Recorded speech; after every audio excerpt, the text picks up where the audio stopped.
this second session at a poem which will be unfamiliar. It's untitled and indeed unpublished. It's one of the numerous unpublished manuscript poems which we have in the archive at Bangor, of uneven quality. Some he just didn't finish, some of them are fragmentary, others are finished, and there are some very interesting poems there. Before I get to Troy was sacked, I just want to set a little context. And it ties up, I think, with some things that Mark was saying this morning.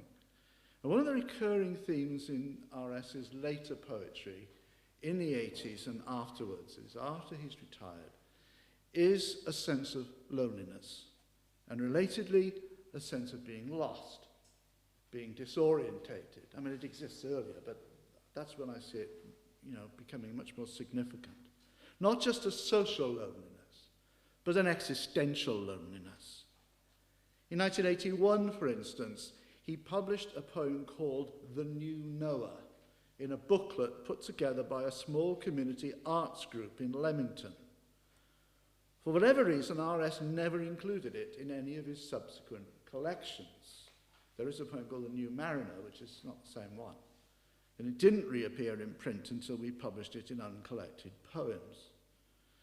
Now, in many ways, Noah here sounds less like the Noah we find in Genesis, and much more like Coleridge's Ancient Mariner, in his profound sense of isolation.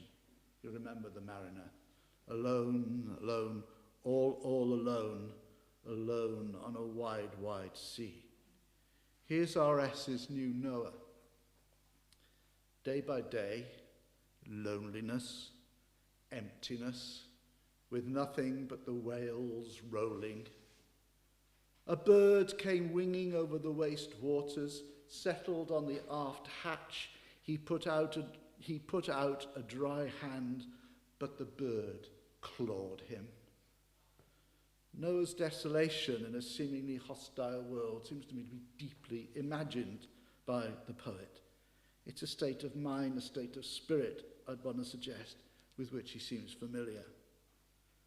Some years later, in 1995, R.S. contributed to a volume which was being sold to raise funds for Shelter, the charity for the homeless. The poem is called Born Lost, and it begins this. It is a thicket, the branches are bone, faces stare out at us, human faces with mouths wrenched on a wild cry. I am hungry, I am alone, to be born lost, what greater misery can befall? And there is in the Bangor archive a manuscript version of this poem, and the only revision occurs at I am hungry, I am alone, which originally read, I am lonely, the break on the lines that lonely comes the second time at the beginning. And the change to the I am hungry, I am alone merely focuses the condition of the homeless more fully for this leaflet for Shelter. As I say, this acute sense of isolation seems to be a recurring motif in the later R.S., loneliness, homelessness. In No Truce with the Furies, published in the same year as the previous poem, 1995, we have a poem called The Lost. We are the lost people. Show us, we supplicate, the way home. And they laughing hiss at us, but you are home. Come in and endure it. Will nobody explain what it is like to be born lost? He uses the same phrase as in the poem. At one level, I think it is a poem about whales. He says in the poem, we have our signposts, but they're in another tongue. This is in No Truce to the Furies, this wonderfully titled last published volume. But clearly this loneliness, this longing for a home, has more universal resonance here and elsewhere, and more personal resonance in these later poems. But to counteract this, and again Mark touched on this this morning, there is also a recurring thread which provides the longed-for alternative, the longed-for good place, the glimpse of a state of being in which the poet doesn't feel isolated and disorientated, where he might feel, however fleetingly, imaginatively, emotionally, and spiritually at home. In the poem Aberdaron, for instance, also in No Truce for the Fury, so both these poems are in the same book, the traveller gets down onto a midnight platform and knows from the rustle of unseen waterfalls he has come home. Home where we know who we are, a place where we are recognized and no longer at home. And we notice this is, of course, a homecoming to a rural place, or a homecoming imaged as a rural place. And Aberdaron, of course, in Welsh mythology is the timeless place, a version of Avalon, usually filled with birdsong, and a place most fully developed, I suppose, in Aberdaron. All of which is by way of an introduction to this unpublished poem. And I'm not making great claims for this poem, I just thought it would be fun to look at something new. Troy was sacked, Carthage fell.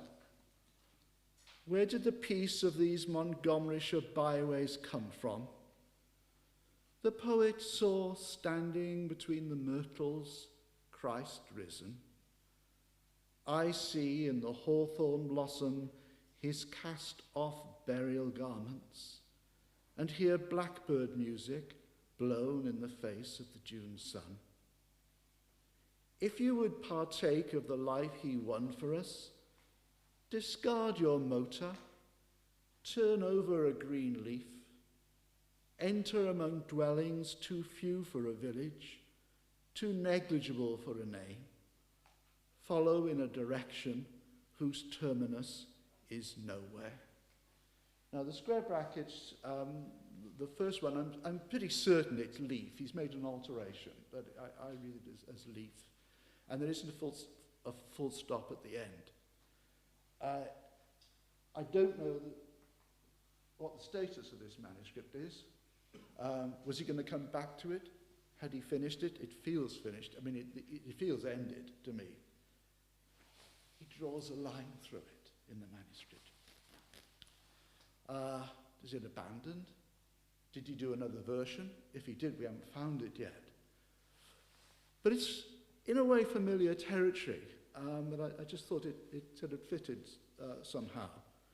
Immediately, the transitoriness of empires is evoked: Troy, Carthage, the transience of human military and political power. And in sharp contrast, we have, again, the Welsh rural scene, peaceful in every sense, and surely unassuming, unassertive. One notices these Montgomeryshire byways, which gives the scene immediacy. He and we are there. And they are byways, little travelled and little known side roads, not busy and important main roads. That in itself is a little theme that runs through Horace's poetry, of course, a little aside from the main road in that poem, The Chapel. And because we're back in the Montgomeryshire countryside of Thomas's early Manavan years, and he recalls at line 4 another Montgomeryshire poet, the great Welsh poet and hymn writer of the Methodist revival that was mentioned yesterday afternoon, Anne Griffiths.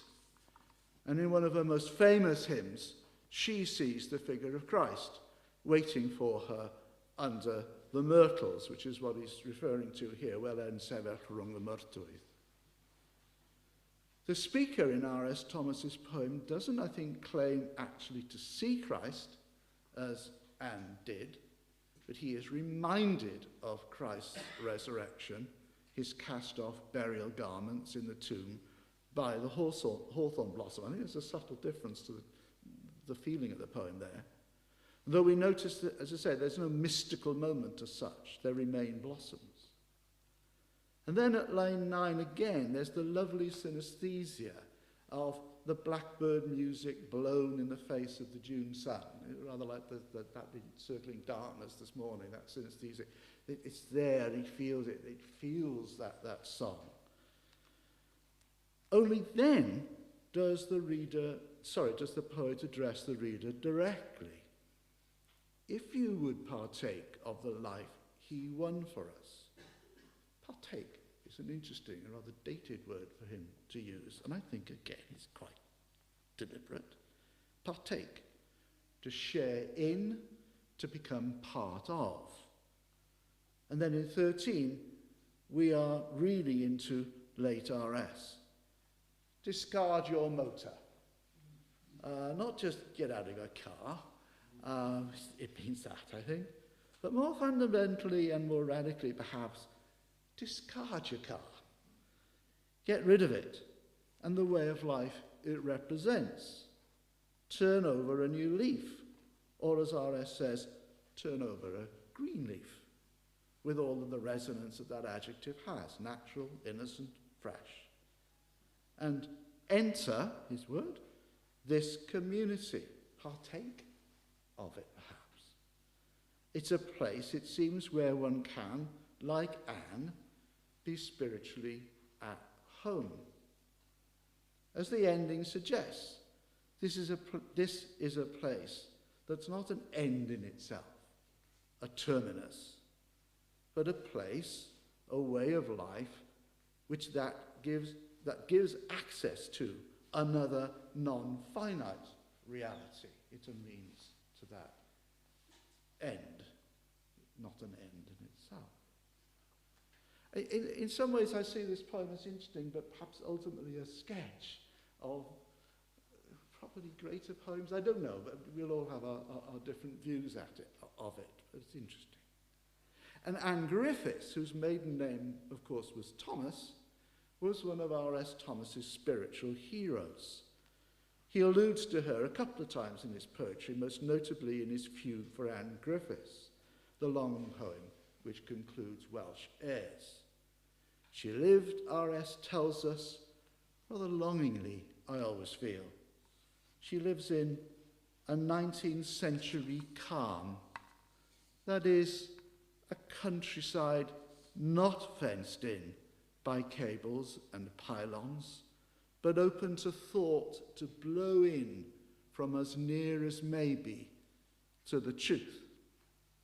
It's the sort of place which R.S. evokes, again, I think, in this unpublished poem, a place where one can transcend loneliness, aloneness, homelessness, spiritual isolation, and partake a transcendent reality which feels like home.